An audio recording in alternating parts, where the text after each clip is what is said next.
Hello students, आज हम व्यावसायिक संयोजन यानी बिजनेस कॉम्बिनेशन के बारे में जानेंगे।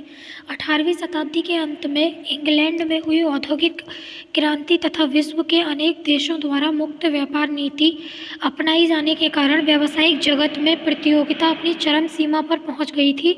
छोटी छोटी व्यावसायिक इकाइयों के समक्ष अपना अस्तित्व बनाए रखने की समस्या उत्पन्न हो गई थी। व्यवसाय में भारी हानियां होने लगी थी। इन सभी समस्याओं का सामना करने के लिए उत्पादकों तथा व्यवसायियों ने अनेक योजनाएं बनाई, जिनको आज हम विभिन्न प्रकार के संयोजनों में देखते हैं।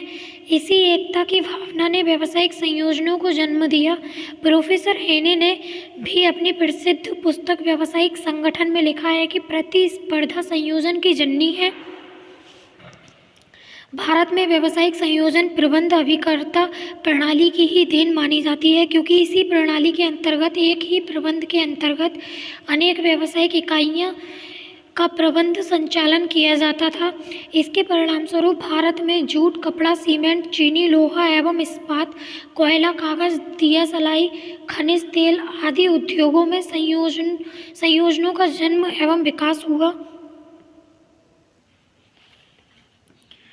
आगे देखते हैं संयोजन का अर्थ एवं परिभाषा। Meaning and definition of combination. सरल शब्दों में, जब पारस्परिक प्रतिस्पर्धा में संलग्न दो या दो से अधिक व्यावसायिक इकाइयां सामान्य उद्देश्यों की प्राप्ति हेतु अपने प्रयत्नों को संयुक्त रूप प्रदान करती हैं, तो वह व्यावसायिक संयोजन कहलाता है। संयोजन के अंतर्गत अस्वस्थ प्रतिस्पर्धा के दुष्परिणामों से बचने के लिए अपने अस्तित्व को बनाए रखने का अथवा मितव्ययिता प्राप्ति की दृष्टि से एक ही वस्तु का निर्माण करने वाली विभिन्न इकाइयां अथवा एक ही वस्तु के निर्माण की विभिन्न क्रियाओं में संलग्न इकाइयां एक समूह में मिल जाती हैं। व्यावसायिक इकाइयों का ऐसा मिलन साधारण समझौते से लेकर पूर्ण विलय तक किसी भी रूप में हो सकता है। संयोजित होने वाली इकाइयां अपना पृथक अस्तित्व रखते हुए भी संयोजनों का निर्माण कर सकती हैं। इस स्थिति में वे किसी पारस्परिक समझौते के आधार पर उत्पादन की मात्रा एवं किस्म, माल की पूर्ति, विक्रय मूल्य, विक्रय क्षेत्र आदि के संबंध में एक ही नीति का अनुसरण कर सकती हैं। व्यावसायिक संयोजन की परिभाषाएं। Definition of business combination. Professor हेने के अनुसार संयोजन किसी सामान्य उद्देश्य की प्राप्ति हेतु कुछ व्यक्तियों का पूर्णाकार अथवा समूह के रूप में संगठित होना है।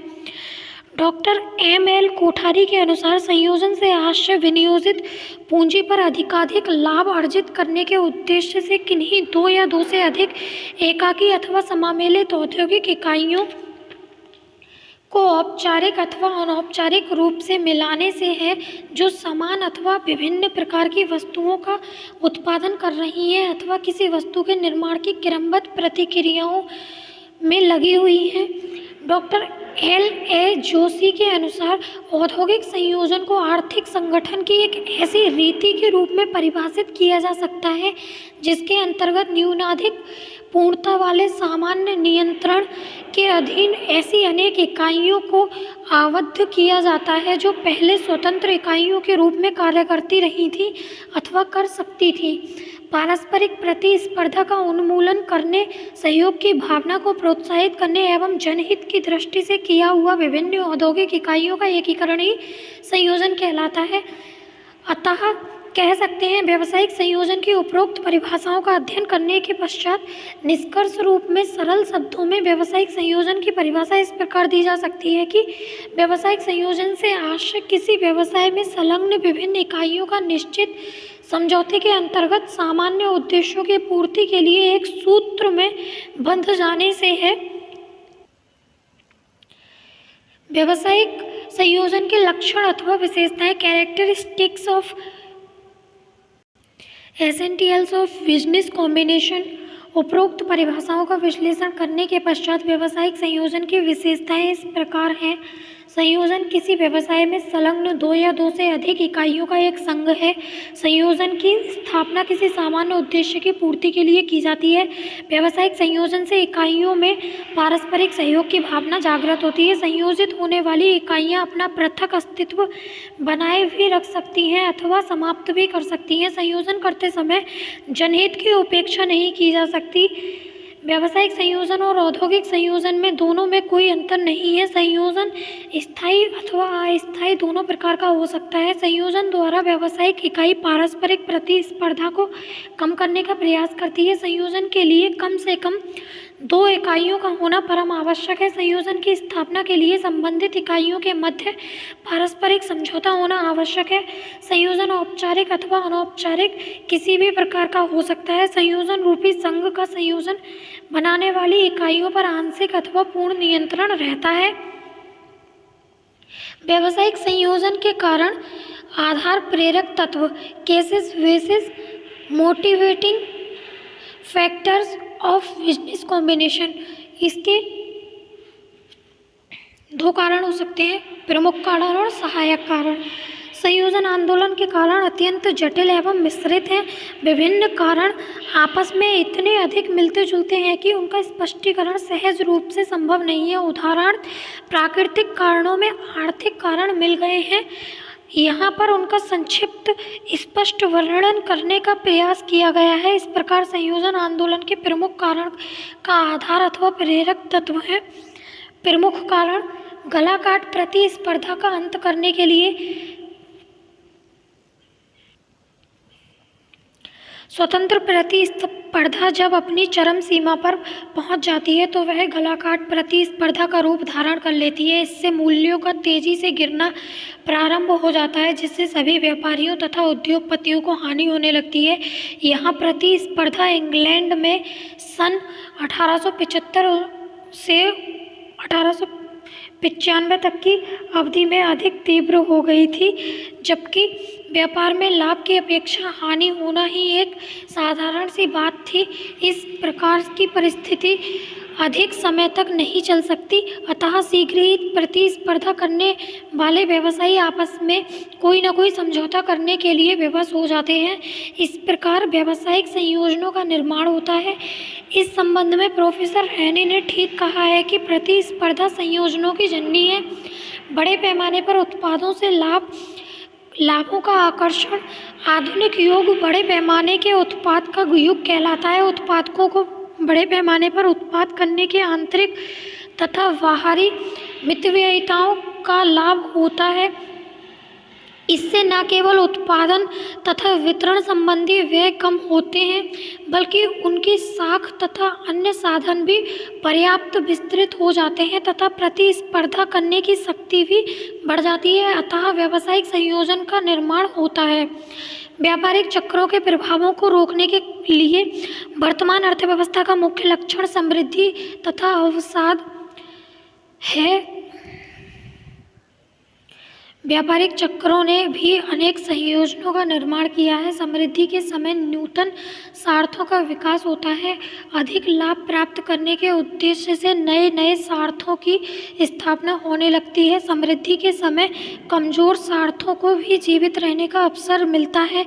यदि अर्थव्यवस्था इसी प्रकार की रहे तो उद्योग की विभिन्न स्वार्थों की प्रवृत्ति संयोजन की ओर नहीं होगी, किंतु ऐसा नहीं होता। तेजी के बाद मंदी और मंदी के बाद तेजी होती रहती है।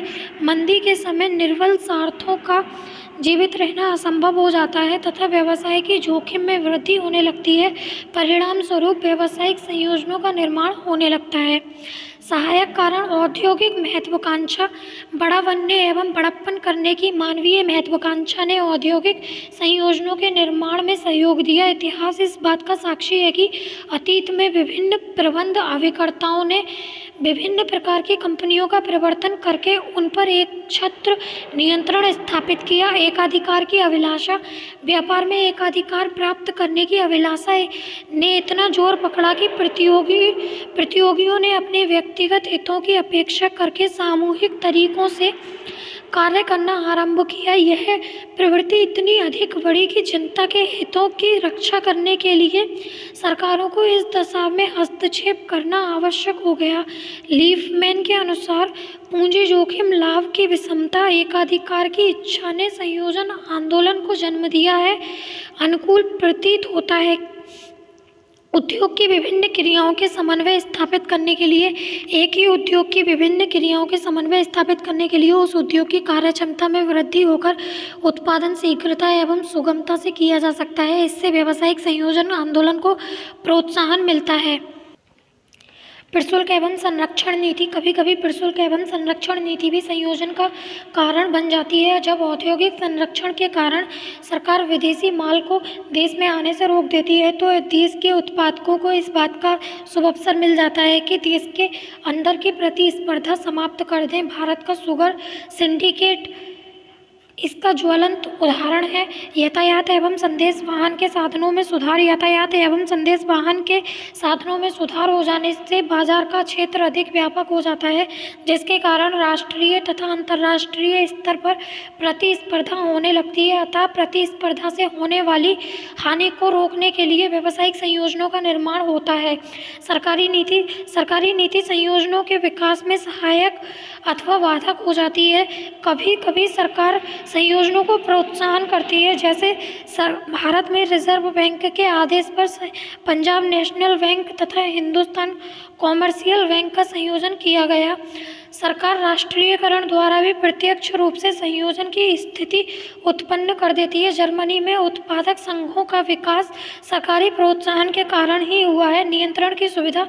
व्यवसायी समान उद्योग तथा बाजारों में नियंत्रण स्थापित करने के लिए आपस में मिल जाते हैं, जिससे उनको अत्यधिक लाभ हो सके तथा मंदी के काल में उद्योग एवं व्यापार की रक्षा की जा सके। ऐसे संगठन व्यवसायी, उद्योगपति तथा सटोरियों तीनों के ही हो सकते हैं।